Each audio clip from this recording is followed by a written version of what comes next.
before our eyes. We thought we were sent to capture a blasphemer, to apprehend a man said to be full of lies.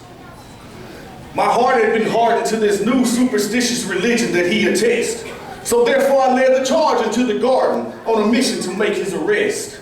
But what we found was not some riotous criminal figure.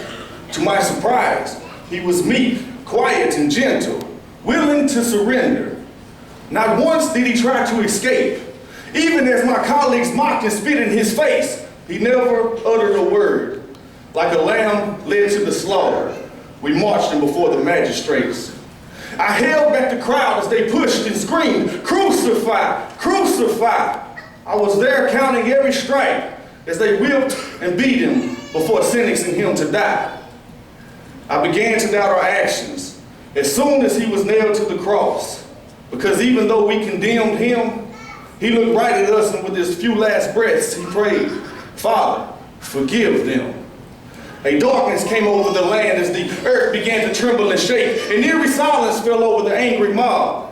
It now dawned on me while standing near to Mary and his disciple John that truly, this man is the Son of God. These things burned within me as they appointed me to guard his grave. I was commanded to keep his disciples at bay, so you can imagine my dismay when the first morning sun rays glowed and it showed that the stone had been rolled away. We ran to the entrance without delay, only to find but a shroud where this man of Galilee once lay. And that's when the truth began to permeate, because I remembered him say, "The Son of Man must be crucified and rise again the third day." Here, we stood face to face with this proof, the evidence of an empty tomb. Understanding was filling my heart, a heaviness too, because I realized he did it all for me. And yes, he did it all for you. Don't you see, if this is true, then it also means, verily, verily, he is our King. He is our Messiah. He is our Savior. He is all that he proclaimed to be. There is salvation for all who believe. Only through his blood are we redeemed.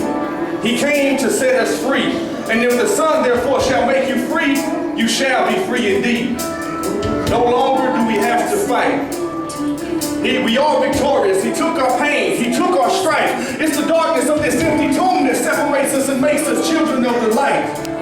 He is risen.